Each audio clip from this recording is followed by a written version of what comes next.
Yo, so what up, what up, what up, what up? It has been a little bit since we have done one of these history reviews, and I'm actually really excited about this one because I have a friend who is from Nepal and he's shared a little bit about his culture. And so for me to be able to learn a little bit about his culture is really awesome. I hope to one day be able to visit his culture and visit Nepal and the place, hopefully, where his family's from, and actually get to explore beyond that. And I think that'd be really, really awesome. I'm looking forward to visiting a lot of places in the future. So until I can get there, learning about them is going to bring me closer to that goal. So we are going to start right now. Be sure, if you like the video, to like it, share, subscribe, do all that fun stuff. If you don't like it, pues, haz lo tuyo. It doesn't matter. This is your opportunity to come on this journey with me. Or if you don't like the stuff, it's okay. To each his own. So with that being said, let's check this out. So basically the entire history is what I'm getting.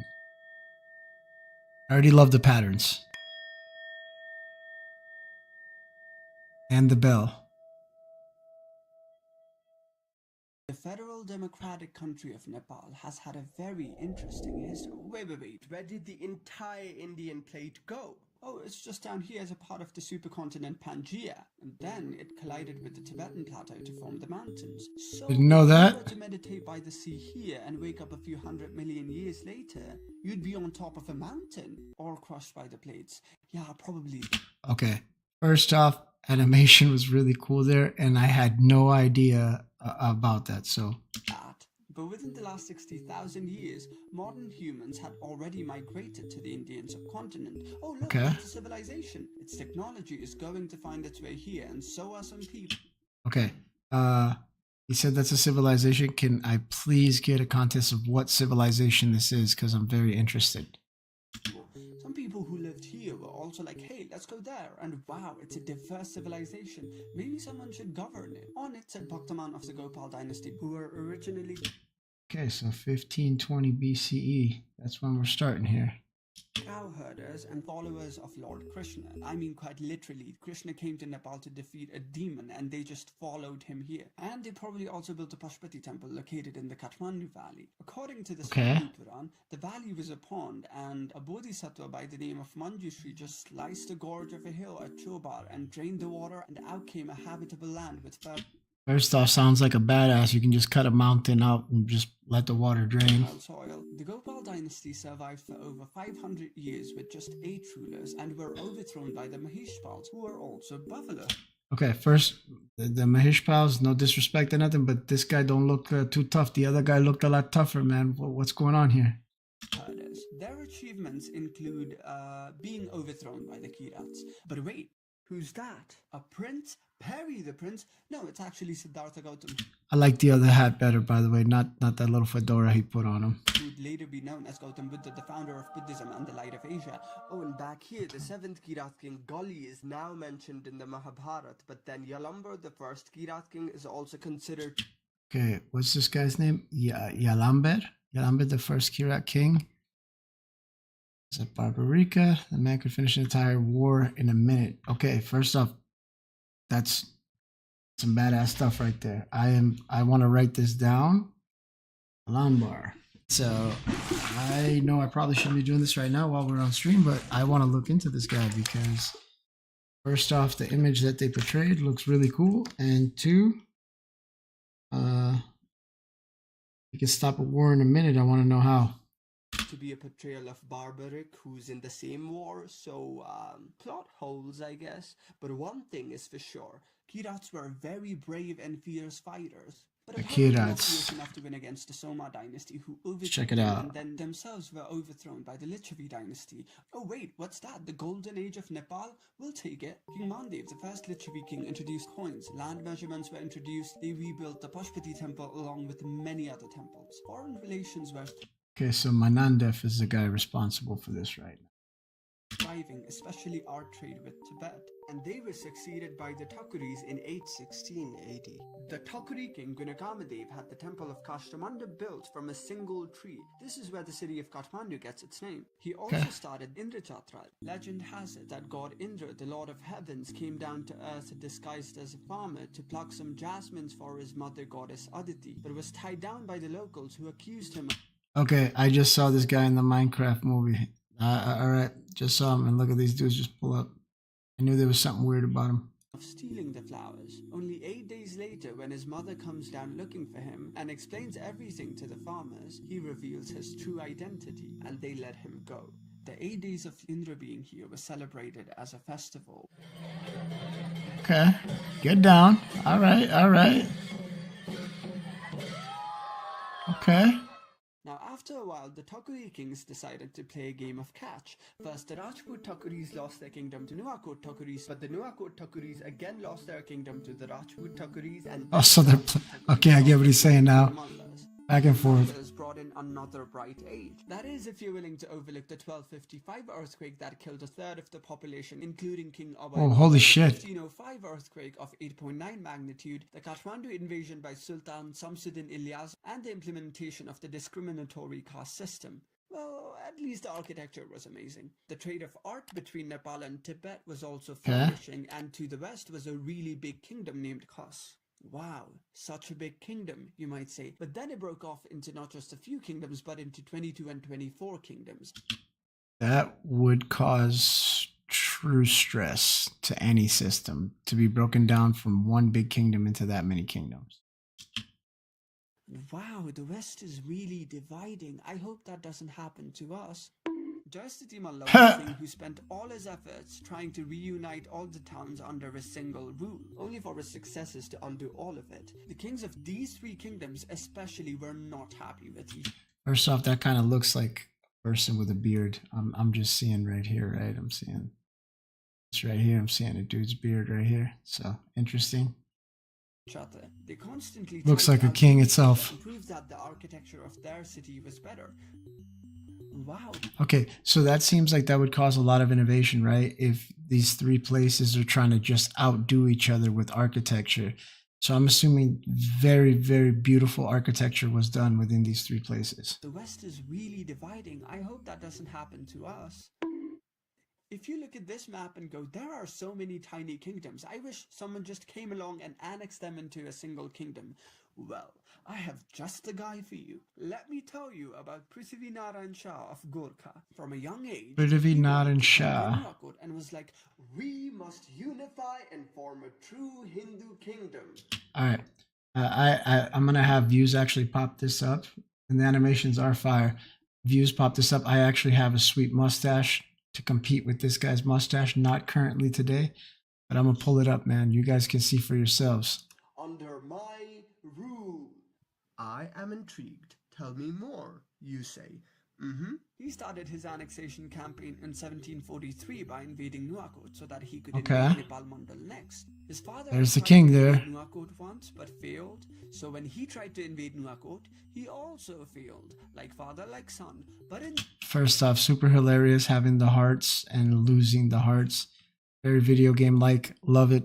I'm really liking this guy's stuff so far. 1744, under the new command, Speaks a little fast, but it's okay. The hilltop of Nuwakot with an upgraded army and defeated them. While Gorkha was busy invading Nuwakot, the king of Tanahu had a brilliant idea of invading Gorkha. But then he lost and was captured by Prithvinarayan Shah, who annexed his entire kingdom. So yeah, that one kind of backfired. In 1757, Prithvinarayan Shah finally attacked Kirsipur and suffered heavy losses. Got the ass whooped by the king state. Went from being a commander to being a late commander. When Prithvinarayan Shah had to disguise himself. Yeah, my man said fly high. That's some funny shit. Okay, so right here, I'm telling. So far, I'm seeing this place is very special. It's making it very difficult to conquer. I wonder particularly what made it so difficult to conquer. Was it terrain? Was it just the way the way the people were? You know what I mean? Were they warriors? What made it so difficult? What made it so that this gigantic landmass couldn't conquer this right here?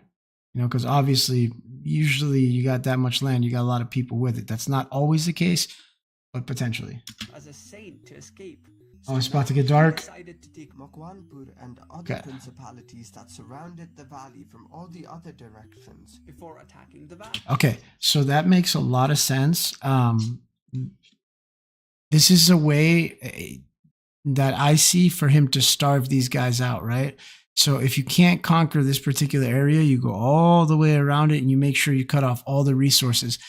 If I'm not mistaken, Sun Tzu's The Art of War explains how this is a way to conquer a place. So very interesting.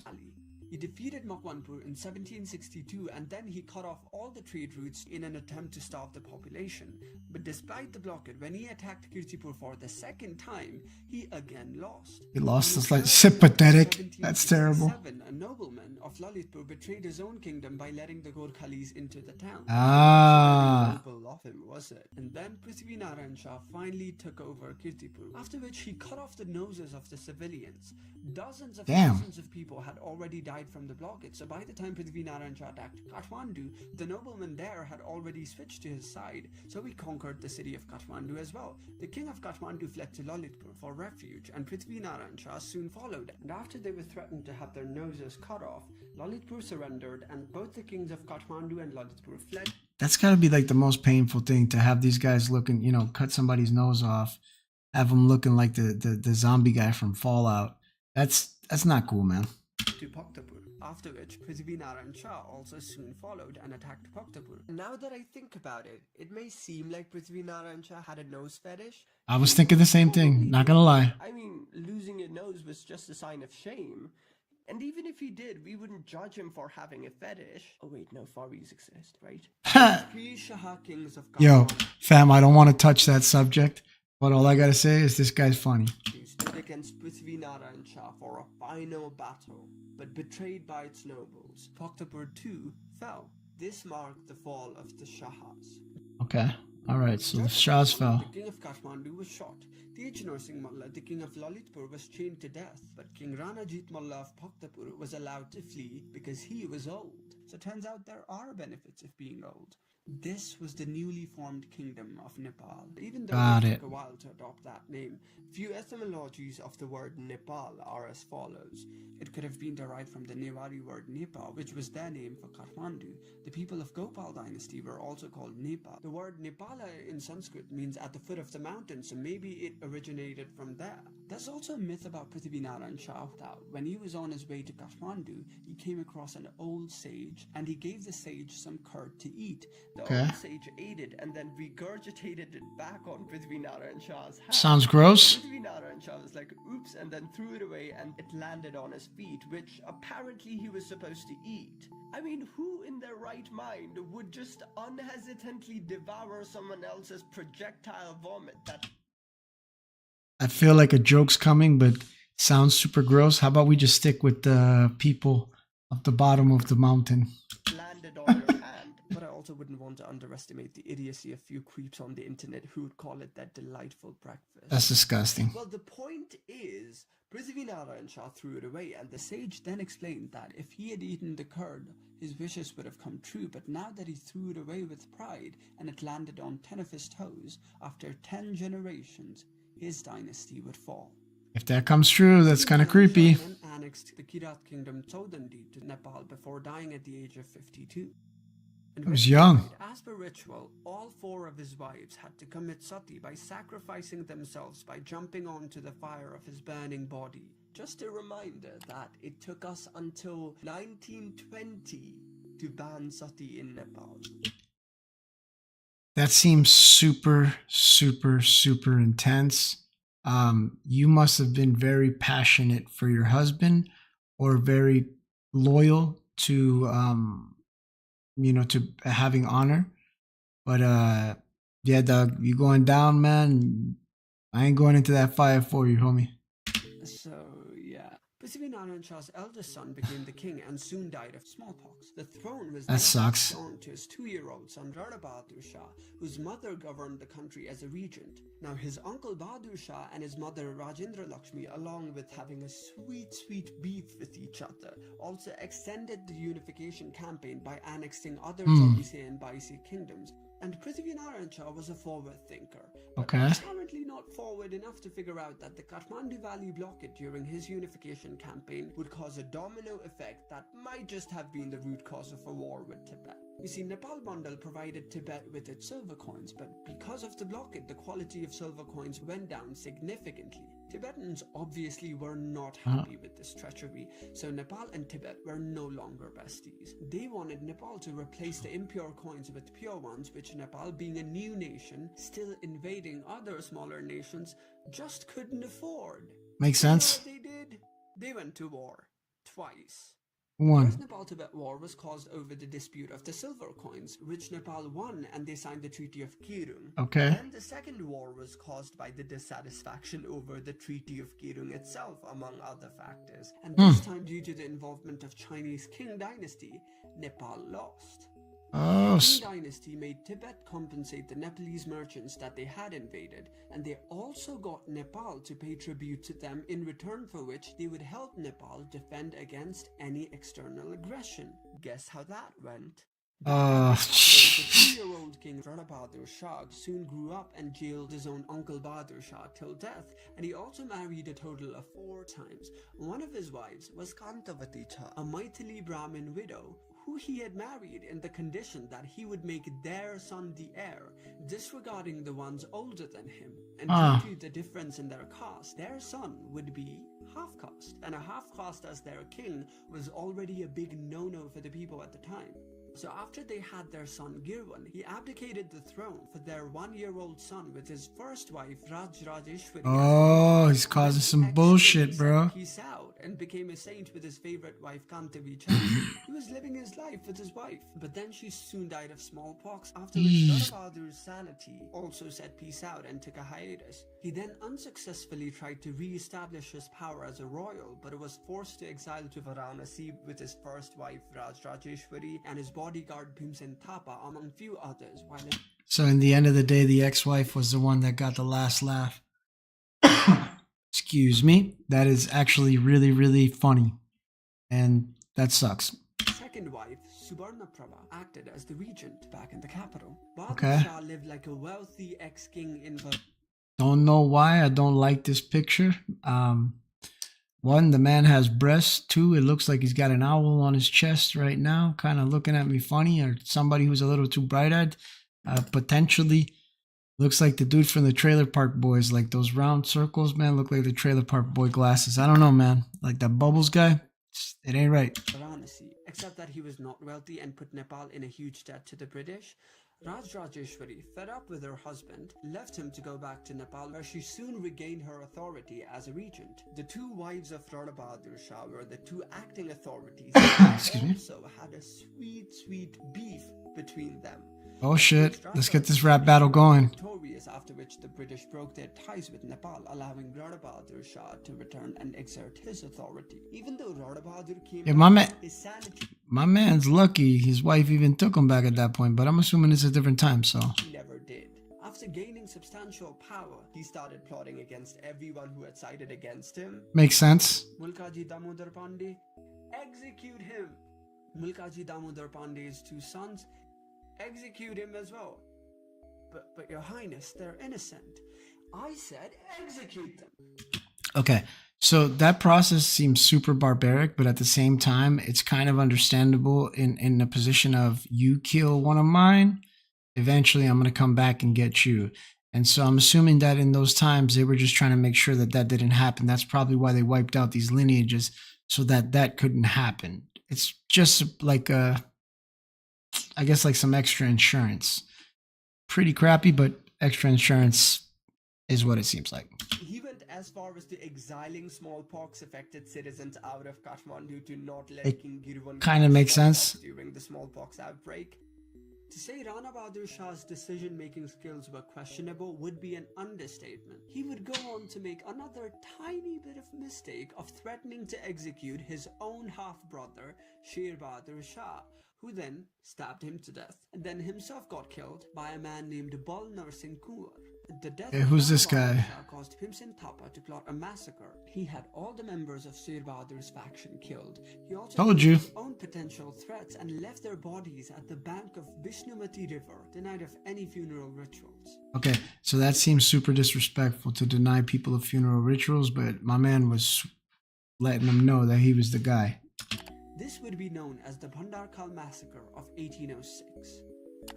This left the country in the hands of a 7-year-old King Girwan and a 14-year-old Queen Mother Tripura Sundari, which meant the actual person in charge was Bhimsen Thapa, who declared himself the Muktiya. He also annexed Garhwal into Nepal, and this was the Kingdom of Nepal, Okay. its greatest of size.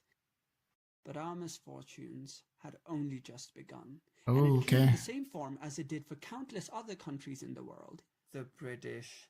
Because it's not the late modern period of human history if Britain hasn't paid you a colonial visit. By the It's actually 1800s, funny. the British East India Company had a hold of significant portion of the Indian subcontinent. They were planning to expand to be able to trade with Tibet, but there was just this one little country in between separating them, who also wouldn't open its trade routes for East India Company in fear of forced conversion to Christianity. And they also had border dispute with Nepal. You know what?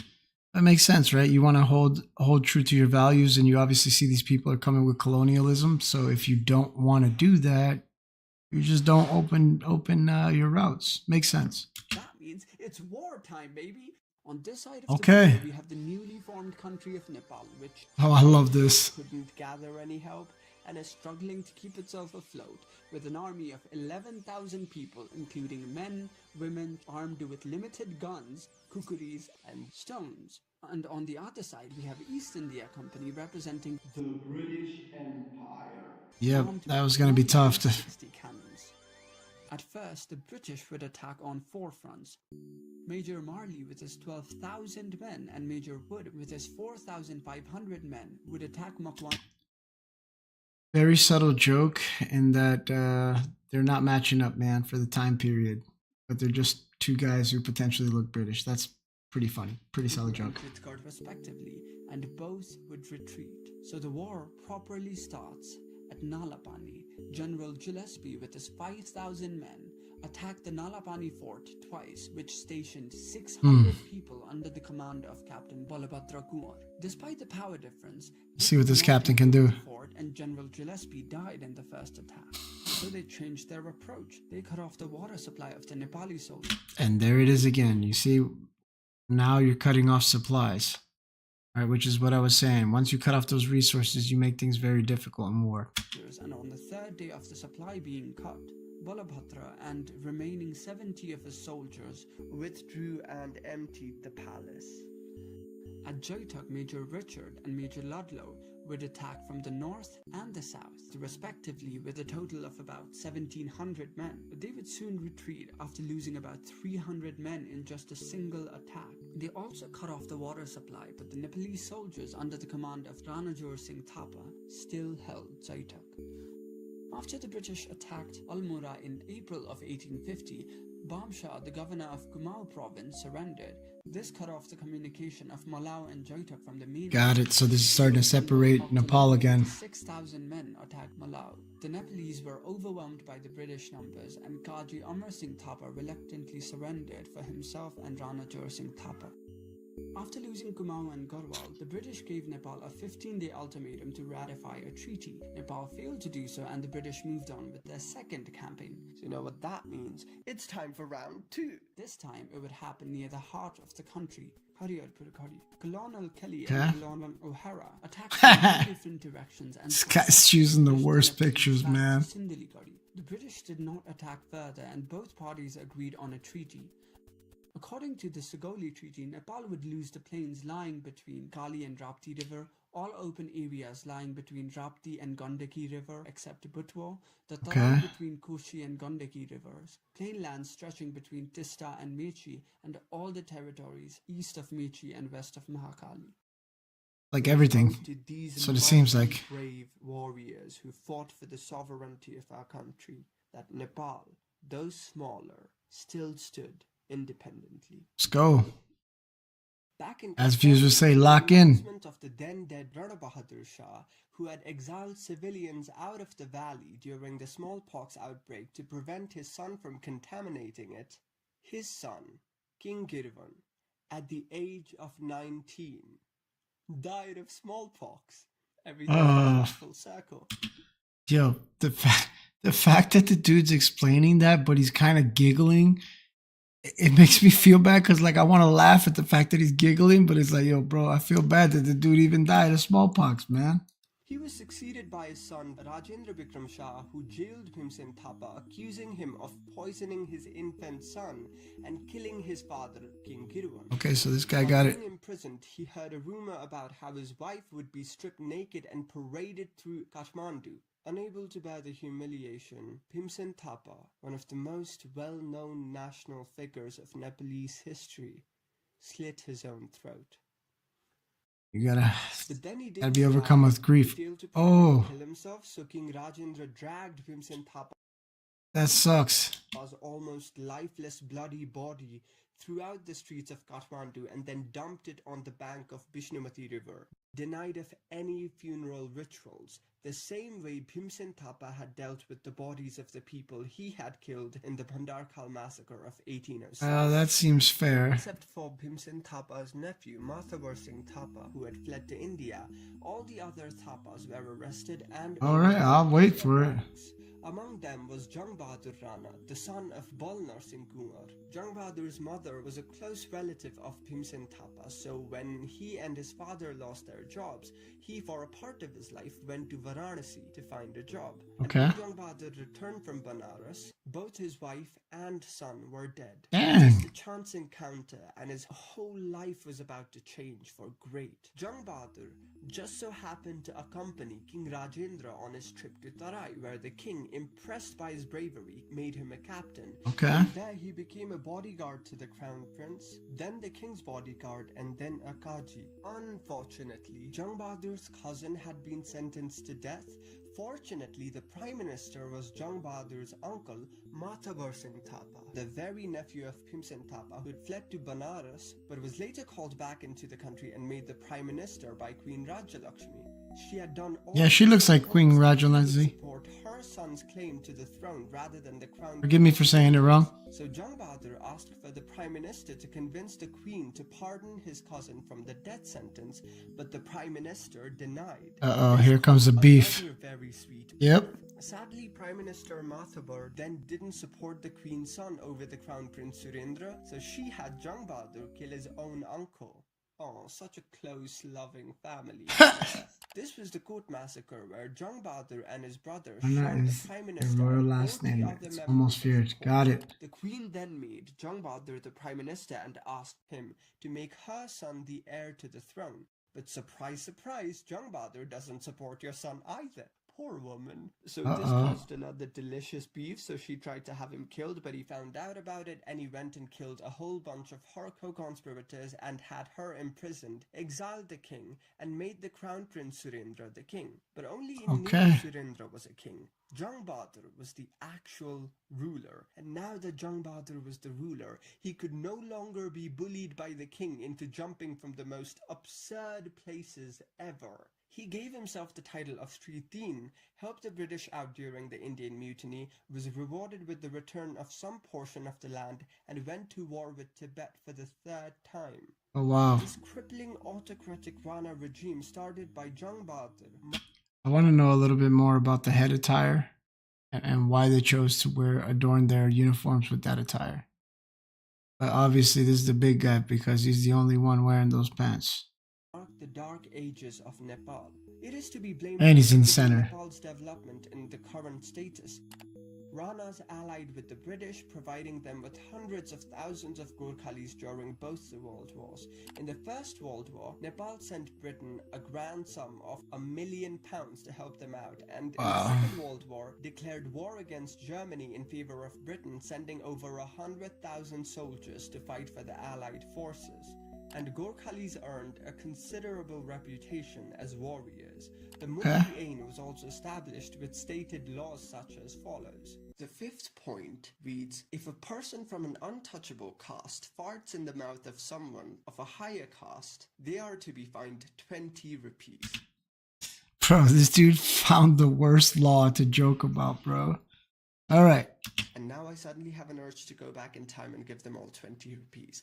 There are a few sections similar to this. The section My preceding gosh. this is about human excreta, and the section following this is about spitting and how the penalty for spitting differs based on the person who spits and who spat. It's weird views. Like, honestly, it's very You can weird. read it further, and this just goes on to show that Ranas had all the time in the world to make this, but not to open a school. No wonder they're called the Dark Ages.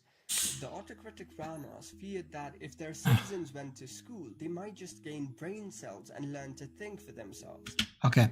So again, this is something that you see throughout history, right? The Romans did stuff like this where they kind of destroy people's abilities to learn, so that way when you destroy somebody's ability to learn, you keep them kind of stupid. And when you keep them stupid, in a generation or two, you'll have them believing in whatever you guys decide, whatever narrative you decide to push.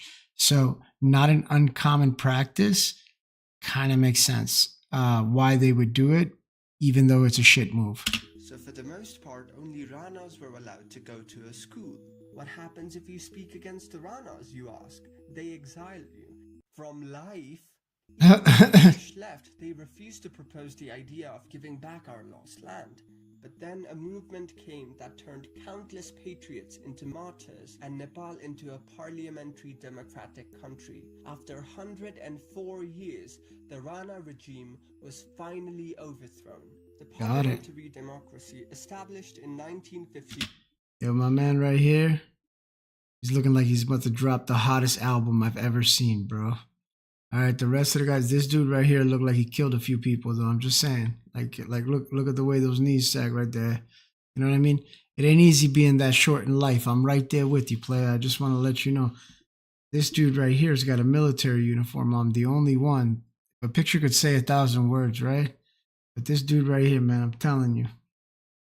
One would not last because in 1960, King Mahendra would establish a suppressive monarchy called the Panchayat system. The Panchayat system. The Panchayat was abolished for a constitutional monarchy, but the Communist Party wanted a people's republic and not just a constitutional monarchy. Makes So sense. they started a civil war that lapsed over 10 years that caused over 20,000 people to be dead or missing. That really So sucks. say what you will about our monarchs, at least they were not Like the glasses. cousins. Okay. Oh, that was a dig. Okay, so when he said that, that's a huge dig at the British. Kind of funny because, you know, he kind of mentioned that the British kind of ruined everything. So he took a dig. I'm not saying it's funny because of the content of it or, you know, whatever, but just from where this guy's coming from. Time in 2001, King Birendra was married to his wife Queen Aishwarya. She was hailed as a fashion icon. Her alleged affair with the legendary folk singer Narayan Gopal may have even inspired a few classics, but her objection to her son Crown Prince Dipendra marrying his woman of choice caused the Crown Prince to commit the royal massacre. On okay. June 2001, in Narayan Hitti Palace, the much-beloved Crown Prince Dipendra open-fired at his father King Birendra, mother Aishwarya, and 7 other royal members. And they really pissed him off, man. Like, so he offed everybody and then he offed himself, is what I'm understanding so far. You should have probably just let him marry who he wanted at this point. That's sad, Hughes. That's sad. Then himself. He would survive in coma for 3 days, during which he would be crowned the king due to the lack of other royal members. Wait a second. So the dude smokes his whole family and still becomes the king, even though he's kind of like in a coma state. That's wild. Give the title to, making him one of the shortest reigning monarchs ever. But this is not entirely true. This story is speculated to be just one of the many theories as to what caused the royal massacre of 2001. Okay. In 2006, Nepal would finally That's become wild, a dude. republic and the monarchy would fall. The Shah dynasty would fall 10 generations after the reign of Narayan. Just like that the person said who decided to vomit on him. So Yeah, still not eating it, bro. Other dynasties, such as the dynasty of Lo, ruling the extremely well-preserved marvelous city Lumantang, also were no longer the official rulers of their region. And since it gained democracy, the only thing any citizen ever seemed to want was to have a permanent constitution. And in 2000, that makes sense for safety and protection reasons. So like, you know, you if you're starting a democracy and you don't want it to ever go back to a monarchy, right? Like you want to make sure you have laws established into place and you have something that you can follow. So that totally makes sense for the people of Nepal. 15, only after 2 years of Bhimnirola releasing his global sensational hit Sunday Morning Love You, Nepal had a permanent constitution. Okay. I mean, we can only assume Bhimnirola had something. Okay. So this picture shows the influence of the demographic in the area. This gentleman looks more Indian. This gentleman looks like probably more African, and this little guy over here, or this gentleman right here, looks more like Asian from like China. So I'm interested to see what people of Nepal look like. To do with it. That very year, Nepal also became a federal country, you know, because Nepal is a country lapsing over such a huge area with a sizable economy that we just had to have 7 states. Since 2008, we have had 13 prime ministers, with the recent one having re-elected 4 times. By the time you watch this video, there might just be a new prime minister.